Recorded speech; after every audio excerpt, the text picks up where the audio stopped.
अभी अंकित तिवारी आए हैं और उन्होंने कुछ बातचीत करने की इच्छा प्रकट की, तो मैं सबसे पहले तो उनको शुक्रिया कहूँगा और मीडिया डिक्शनरी देखने वाले तमाम दर्शकों को भी मैं शुक्रिया कहूँगा। कुछ बातें मैं अपनी करना चाहता हूँ। फ़िलहाल तो मैं हिंदी विभाग में इलाहाबाद विश्वविद्यालय के हिंदी और आधुनिक भारतीय भाषा विभाग में प्रोफेसर के पद पर कार्यरत हूँ और 2018 से ही मैं इलाहाबाद आया। इसके पहले मैं 22 साल लगभग नागपुर में एक कॉलेज है विंझाणी, श्रीमती विंझाणी महिला महाविद्यालय, वहाँ पर मैं 22 साल तक हिंदी पढ़ाता रहा। और मूलतः मेरा जो जन्म है वो भिलाई में हुआ। भिलाई अब छत्तीसगढ़ में है, पहले मध्य प्रदेश का हिस्सा वो हुआ करता था। वहाँ पर मेरे पिता मज़दूर थे। पैदा और पढ़ाई लिखाई सब मेरी भिलाई में हुई। तो इस तरह से अब तक के जीवन को मैं देखता हूँ कि 3 चरणों में एक तरह का जीवन है। शुरू के जो 23-24 साल वो भिलाई में बीते, उसके बाद 22 साल नागपुर में बीते और अब शायद आगे की ज़िंदगी यहाँ बीते, ऐसा लगता है। तो इस तरह से ये मैं असली में इन तीनों राज्यों की बात इसलिए मैं कर रहा हूँ। इसके साथ और एक बात मैं जोड़ दूँ कि मैं मूलतः ओडिया भाषी हूँ, यानी मेरी मातृभाषा ओडिया है और इसलिए उड़ीसा से भी संबंध मेरा रहा है।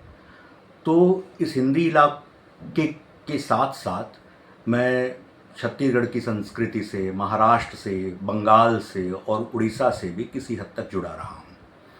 और ये मैं इसलिए कह रहा हूँ कि मेरे सोचने समझने या लिखने पढ़ने या पढ़ने पढ़ाने का जो सिलसिला है, उसमें इन चारों भाषाओं के जो सामाजिक अनुभव हैं और पारिवारिक अनुभव है, उसका एक असर ज़रूर मुझ में दिखाई पड़ता है। ऐसा लोग बाग भी कहते हैं और मैं जब अपने आप को देखने की कोशिश करता हूँ तो उसमें मानता हूँ कि ये सब है। और साहित्य की दुनिया में मुझे लगभग 30 साल से ज़्यादा हो गए, ऐसा लगता है मुझे। 1993 में मेरी पहली कविता की किताब आई थी, तब मैं 21 साल का ही था। मौजूदा हालात को देखते हुए एक संग्रह था जो उस समय आया था। उसके बाद फिर 2004 में एक दूसरा कविता संग्रह आया जो ज्ञानपीठ से प्रकाशित हुआ था, सहसा कुछ नहीं होता। उसके बाद 2011 में उत्सव की समाप्ति के बाद एक किताब आई कविता की ही, और फिर एक कहानी संग्रह शब्द नाम से, वो भी ज्ञानपीठ से आया। फिर 2022 में नागरिक समाज नाम से एक कविता की किताब आई और फिर अभी 2024 में कविता की एक किताब आई। तो इस तरह से 5 किताबें कविताओं की कहानी संग्रह है। और इसके अलावा मैंने कई किताबें संपादित की है, जिसमें मीरा पर काम है, फिर भाषा पर मैंने कुछ किताबें की है और रामविलास जी पर एक किताब है, मुक्तिबोध पर एक किताब है। ये सब किताबें संपादित है। कामायनी पर एक किताब अभी आने ही वाली है। तो इस तरह से लिखने पढ़ने का सिलसिला चलता रहा। राष्ट्र हिंदी अकादमी से एक पुरस्कार भी मिला था, तो भी एक किताब है। तो मेरे इस जो लेखन की यात्रा है, इस यात्रा में मेरे अपने जो निजी अनुभव हैं और मेरे आसपास का जो परिवेश है, ये दोनों ही मेरे लेखन में मतलब बराबर सीधे या परोक्ष रूप से या प्रत्यक्ष रूप से वो झलकता रहा है। और इसके साथ साथ मेरा जो अध्यापकीय जीवन है, वह भी, उसमें भी इन चारों ही इलाकों के पढ़ने पढ़ाने के का जो भी सिलसिला रहा है, वो सब मेरे अध्यापन में भी झलकता रहा है। मूलतः साहित्य का पारंपरिक विद्यार्थी कभी नहीं रहा। मेरी पढ़ाई जो है विज्ञान की पढ़ाई है। बीएससी तक मैंने साइंस से किया, फिजिक्स केमिस्ट्री मैथ्स मेरे विषय हुआ करते थे। और उसके बाद बीएससी के बाद मैंने फिर एमए हिंदी किया और उसके तुरंत बाद नौकरी भी लग गई। तो यह जो एक पारंपरिक साहित्य का विद्यार्थी होता है, वो अपने बचपन से ही पाठ्यक्रम के रूप में जिन लोगों को पढ़ लेता है, मैंने उनको अपने शौक़ की तरह पढ़ा, अपनी ज़रूरत की तरह पढ़ा। इसलिए तमाम लेखक, चाहे वो निराला हो, चाहे प्रेमचंद हो, चाहे परसाई हो, नागार्जुन हो, रघुवीर सहाय हो, मुक्तिबोध हो, ये इनको मैंने पाठ्यक्रम की तरह नहीं, बल्कि कुछ जानने समझने की दिशा में या अपने आप को तलाशने की दिशा में इनकी कविता और इनकी कहानी और इनके व्यंग और इनके उपन्यास की ओर गया।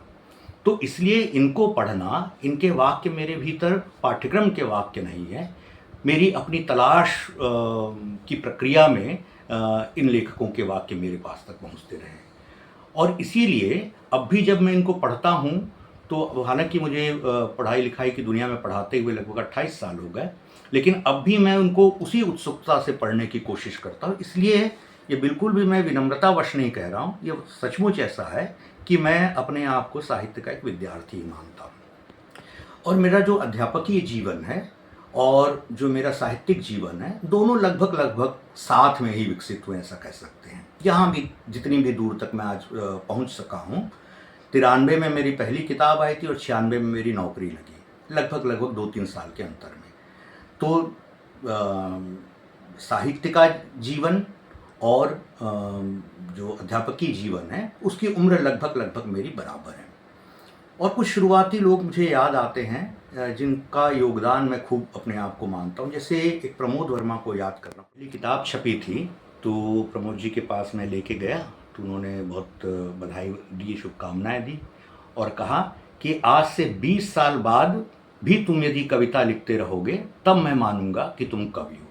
क्योंकि शुरुआती झोंक में तो हर व्यक्ति कुछ ना कुछ लिख ही लेता है, लेकिन जो रचनाकार होता है वो अपने इस लिखने की जो निरंतरता है, उस निरंतरता को जो बनाए रखता है, वही वास्तव में रचनाकार है।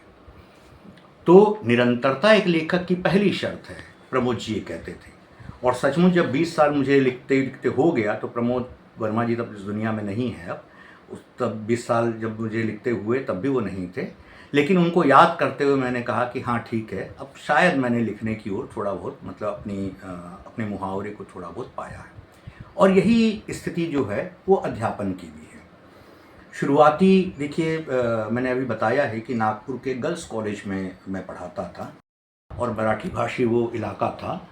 तो वहाँ पर अधिकतर जो छात्राएं थी वो वर्किंग क्लास से थी, कामकाजी घर से थी। उनके पिता कहीं मजदूरी कर रहे हैं, दुकानों में काम कर रहे हैं, इस तरह से अधिकतर लोग थे, या कुछ मारवाड़ी वगैरह की जो बेटियां हैं वो सब भी थी।